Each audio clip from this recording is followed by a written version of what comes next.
What's going on? It's Justeeni here. The new secret top tier just dropped. No way. I say that every time. Except I don't actually, because I didn't say that with Quetzali or Illyrian. Or some other tribes. Yeah, I don't say that all the time. Omaji's actually like really good. Are they the best? Probably not. I don't know actually. They're really good. Here's like some examples against Silleeni, one of Omaji's better matchups. Again, I think Omaji is pretty good. I like them a lot. They're a bit one note, but Rider spam on the tiny lakes is actually kind of a nice refreshing break from Archer spam. But you see this opening, this is a little different than what you will conventionally see with Omaji. Like I know I said this was a mostly normal game, but with how the spawn was, with all the trees in the middle, I couldn't go to the middle.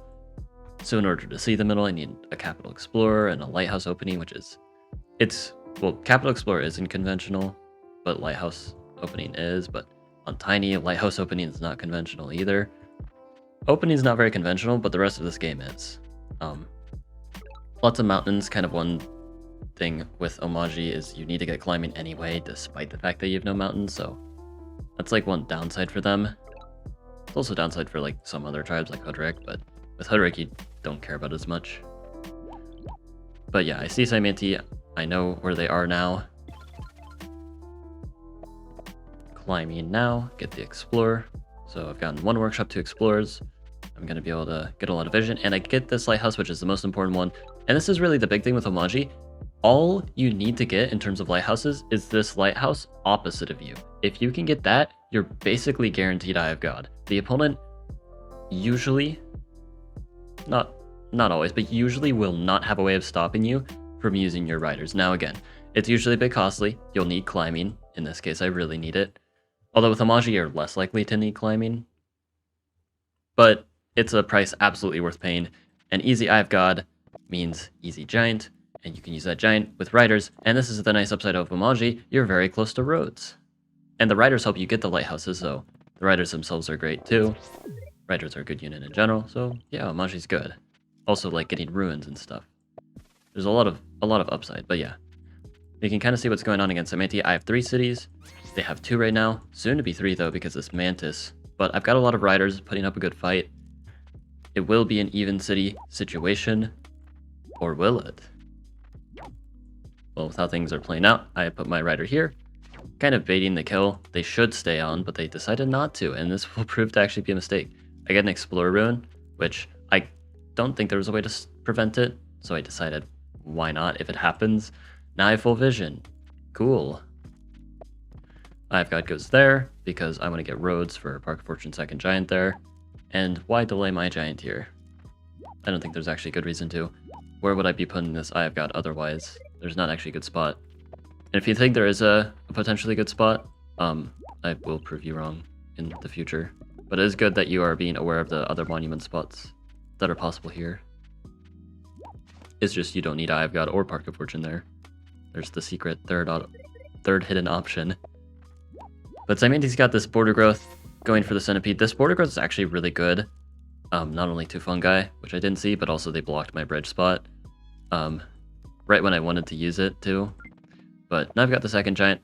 And this is the thing with Omaji, is your middle game is pretty underrated. I feel like people forget that Omaji doesn't just have a good early game on tiny maps, they also have a really good mid game with riders, roads, and stuff. It's not as good as like an Archer Catapult mid game, but it's no slouch either, and your early game is amazing. But they've got centipedes, kind of scary. I kill their warriors so I can stay on the village. Unless they get algae, I did acknowledge, yeah, they can do it, but I just don't care. That's really expensive. Now I go farming. It's gonna level this up, but there is that purpose. If you guys were paying attention to monument spots, I'm setting up that with farming. They kill, which doesn't actually achieve much. But yeah, now I'm going to have taken out most of their centipede, advance my giants. I go for strategy. This is technically a mistake. Chivalry's better. I was thinking cloaks. I mean, that's the thing is like I think like in retrospect, yes, chivalry's better. But I thought with these blockers, they can play around knights. Like it's actually really hard for a knight to chain. Except no, to just go here. they don't like, and being forced to not have units here is really detrimental. So yeah, chivalry would have been better. Doesn't really matter though. Like, oh no, I'm still winning because I'm gonna have double their city count, and more super units, and more economy. Like, what are they supposed to do? Get my workshop. But yeah, this is kind of like a more conventional Omaji game. Not doing anything weird. Like, strategy is actually quite normal as well for Omaji to go for because of diplomacy. That's a good mid to late game option. Like, you've seen that with Quetzali, you can do with Omaji too. Not as well as Quetzali, but it's there. They resign. Alright, now onto the more fun games. I'll go ahead and cut to those. Alright, so first one. This one will be quite the doozy. How do you think this game will play just looking at things right now? So I'll let things play out, and I'll see how I expect things to go. So first off, yeah, immediately throwing you off. Why roads? It's because I have really garbage second and third city. So I only have one population with fishing here, and so I want to upgrade my capital. But if I get org to do it, I'm only upgrading my capital, and I'm not setting these up. Like, these are such bad cities. I have to go roads, skipping org completely, despite a 4-fruit spawn, which is screaming for me to get org. I have to say no. Sometimes you have to learn how to say no. Very important lesson outside of Polytopia as well. I explore here. I don't need the ruin right now, and I know that they spawned in north because I was score counting, so I knew that I'd deny a village. Pretty neato. Star ruin's very good. Now I can go fishing, upgrade, explorer, and this is going to grab me that lighthouse, not this one, which I really wanted. But yeah, it's fine. I guess I can still grab this village if they don't kick me off right now. They don't kick me off right now, but they do border growth their capital. But if I get hunting, I can still grab this lighthouse, and I'll be cooking, as they say. But I have to grab hunting to do that, which means I have to skip org again. I don't need it anyway. I get a level 3 capital without using any of the 4 fruit of my city. Alright, so they're kind of approaching. I don't go hunting yet because they're about to siege my city. I'm not going to upgrade it and then siege. I'm going to grab the other lighthouse and... Oh wait, no. I don't even let them siege. But yeah, I can do it in whatever order I feel like. I went with climbing first. More vision. I think it's probably just better anyway. There we go. I have God. And that's exactly enough for a giant on my capital with no org once again. Again, you saw that spawn, 4 fruit on the capital. Of course you get org, right? That's just a no-brainer. No. I forgot to place my monument. Oopsies. There is an argument finally for org if I get, organization Park of Fortune on my capital. And we'll see if I do that. Turns out don't need to do that anymore. Oh wait, maybe that's why I saved the monument. Is that actually worth playing around? Maybe that is why I did that. See, I don't always remember why I do things. Like, one of these days I should, like, take notes while I play a game so I can actually, I don't know, but yeah, I'm taking out their archers very notably. I don't care if I lose the city temporarily. I care about weakening their support so then I can take the city back. Because the giant actually isn't a problem at all. They only have one giant. Once that giant is gone, it's all going to be archers. That stops the unsiege. And then they just resign. I play things in the wrong order, and the giant actually survives. It shouldn't have. But I get Shiv, and now I have a knight, and yeah, they have no chance. Most normal Omaji tech tree, I say sarcastically, where is org? I have archery, I have chivalry, I have fishing and climbing and roads, and no org. Very funny game. I think this is actually the first Omaji game I've ever played where I have not gotten an org. And it was a game that lasted longer than 2 turns. But anyway, I've got another really weird game. I'll go ahead and cut to that. Alright, another game against Silleeni, and yeah, let's just see what happens. So no lighthouse opening because I can actually expand a lot and explore. I see a ruin. I go get this ruin, and I do this to funnel the explorer. Like, I was thinking a while, like, No, this is the only way to funnel the Explorer. It looks super awkward because it is, but I really want to get vision here because I knew they spawned there because I have score counting.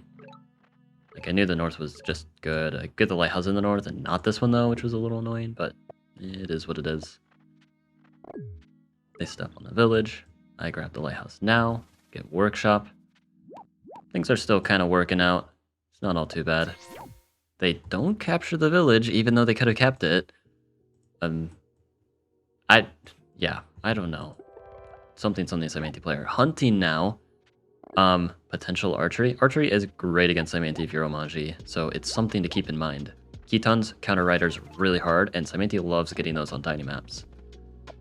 Archers counter the Ketons, though. I go for the Explorer because I actually did the math. If there was not a mountain here, it would have been able to travel there. Of course, it was still risky because if there's a mountain here, or like 2 mountains here, and then it still ruins it. So this Explorer wasn't actually good. I did the math and like, oh my goodness, I'm such a genius. It actually reaches just no. I forgot to take into account mountains exist. The mountain there is extra heartbreaking. But yeah, I'm able to be up in cities here. 2 cities for them, 3 cities for me, and the city is very contested. They go for Ketons though. Hold on. Star Ruin climbing for a potential Explorer Ruin, and then Meditation, and yeah, strange Omaji game, and we see a Meditation Ruin. What could possibly happen? Oh wow, I didn't really use all those stars from the Resource Ruin. I wonder what I could be doing. On the Justeeni Lingueeni channel, Philosophy Pre-Cap? Wow. How unexpected. I'm like 99% sure I put a Mindbender in the thumbnail. Like, and then I make 2 Mindbenders, and then I don't place my Eye of God. Sure, I guess. Opponent gets a Hexapod though, unfortunately. Which kind of ruins the fun, but luckily, I have a way of dealing with that. I cannot kill the Hexapod, but I can weaken it. Now the Hexapod cannot kill my units, and this Mindbender Road is so devious because now the Keton can't siege. Mindbenders are really funny here because, again, not only does it defend against the Keton siege, I mean, that's usually a non-factor until they get Hexapods, so now it is a factor. But there's that, and then there's also, like, if the opponent is just spamming Ketons with no Hexapods, the Mindbenders just Mindbend them. And also, Riders are normally horrible against Ketons because they take so long to heal. That's the thing, is like, when a Keton hits a Rider from retaliation damage, the Rider goes down to about 2 HP. So that's 2 turns to heal there. So 2 turns is doing nothing, and it's poisoned, so that's a 3rd turn it's doing nothing. And it's slightly less mobile for that 1 turn. But the Mindbender can not only heal it immediately after the Rider hits to make it be able to retreat somewhere, so gets rid of that downside of poison, but then also makes it heal another turn sooner. So it makes Riders twice as good against Ketons, basically. Still not amazing, but no longer bad, effectively. They siege, and then they cry, as I Mindbend their Keton, and kill their Shaman. Something Mindbender's OP. I had to show this game. Like, I don't think I have to explain myself. It's the Justeeni Lingueeni channel. I had a game where Mindbenders were actually good and made sense to go for since I already got a Meditation Rune. Philo is a crazy discount, and Mindbenders are actually a good unit in this position. Like, come on. Anyway, though, hope you guys enjoyed seeing some more unconventional Omaji games. Like and subscribe, and have a good one.